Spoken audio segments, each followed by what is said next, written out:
Perhatikan gambar di bawah ini. Batang AB massa 2 kg diputar melalui titik A. Ternyata momen inersianya 12 kg meter kuadrat. Tentukan momen inersia batang tersebut jika diputar di titik O, di mana panjang AO sama dengan OB. Nah, jadi soal ini adalah soal dari kelas 11. Materinya adalah dinamika rotasi, khususnya momen inersia. Jadi seperti yang kita ketahui bahwa yang namanya momen inersia itu sebenarnya dibagi menjadi dua ya. Ada untuk partikel, kemudian ada untuk benda tegar. Tapi untuk soal ini yang kita pakai adalah benda tegar. Sehingga momen inersia untuk benda tegar itu boleh kita tulis I sama dengan K dikalikan dengan M dikalikan dengan L, dimana K ini merupakan konstanta bendanya, kemudian M ini adalah massa benda ya, massa benda ini boleh satuannya kilogram, kemudian L ini adalah panjang benda ya, panjang benda dalam satuan meter, begitu dia.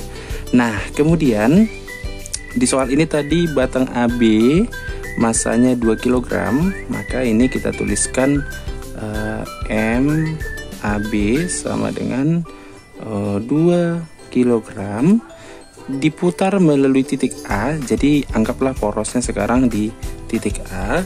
Kemudian ternyata momen inersianya 12 kg ketika porosnya di titik A, maka inersia di titik A sama dengan 12 kg kali meter kuadrat. Nah, tentukan momen inersia batang tersebut jika diputar di titik O. Nah, pertanyaannya adalah berapakah momen inersia pada batang ini jika nanti kita anggap porosnya di titik O. Oke? Nah, maka yang kita tulis nanti IO-nya berapa.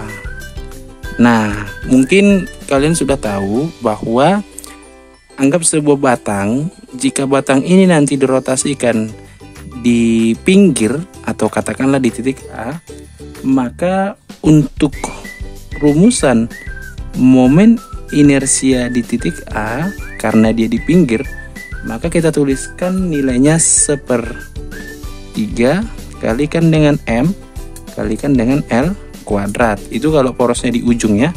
Tetapi kalau misalnya batang ini kita rotasikan tepat di pusat batangnya, maka untuk momen inersia di pusat sama dengan 1/12 M kali L kuadrat.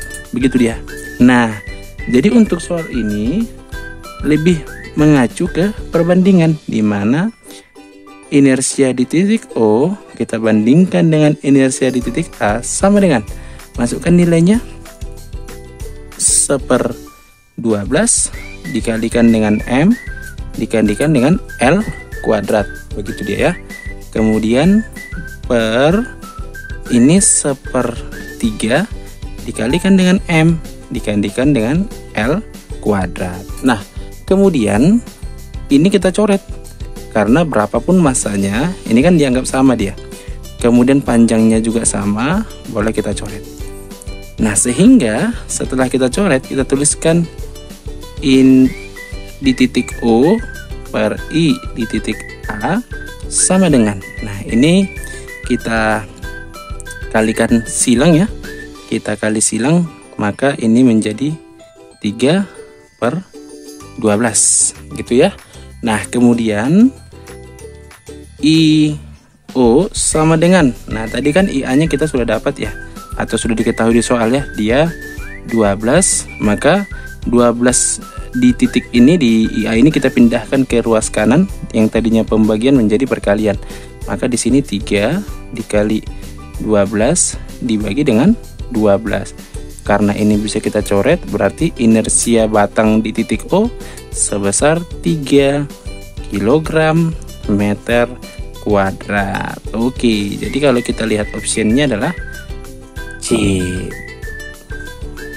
Oke, soal berikutnya. Seorang penari balet yang sedang berputar dengan lengan terentang dan kelajuan 3 radian per second memiliki momen inersia 12 kg meter persegi. Jika saat lengannya merapat ke tubuh, momen inersianya menjadi 4 kg meter persegi. Maka berapakah laju putaran kecepatan sudut ketika lengannya merapat tersebut? Nah, jadi untuk soal ini masih dinamika rotasi ya, tetapi ini mengacu ke momentum sudut. Nah, seperti yang sudah kita pelajari bahwa yang namanya momentum sudut ini dirumuskan dengan inersia dikalikan dengan omega. Itu aja ya. Nah, inersia dikalikan dengan omega. Nah, kemudian di soal diketahui tadi seorang penari balet yang sedang berputar dengan lengan terentang dan kelajuan 3 radian per sekon. Ini kita anggap omega 1 sama dengan 3 radian per sekon. Dan memiliki momen inersia 12. Berarti ini inersia yang pertama sebesar 12 kg meter persegi. Jika saat lengannya merapat ke tubuh, momen inersianya menjadi, maka ini I2 sama dengan 4 kg kali meter persegi. Nah, pertanyaannya tentu, berapakah laju putaran kecepatan sudut ketika lengannya merapat? Nah, berarti di sini adalah omega yang kedua. Nah, untuk mengerjakan soal ini kita boleh gunakan perbandingan aja ya. Berarti momentum awal sama dengan momentum akhir ya, atau L1 sama dengan L2. Sehingga inersia pertama dikalikan dengan omega pertama sama dengan inersia kedua dikalikan dengan omega kedua. Jadi kalau kita masukkan nilainya, 12 dikalikan dengan 3 sama dengan 4 dikalikan dengan omega 2. Nah, sehingga ini boleh kita coret dengan yang ini. Di sini sisa 3 karena dibagi 4 ya. Jadi dibagi 4 hasilnya 1. Maka dengan kata lain, omega 2 sama dengan 9. Satuannya adalah radian per second. Jadi kalau kita lihat di kuncinya bahwa opsinya adalah bola. Oke, sampai jumpa di video berikutnya. Terima kasih.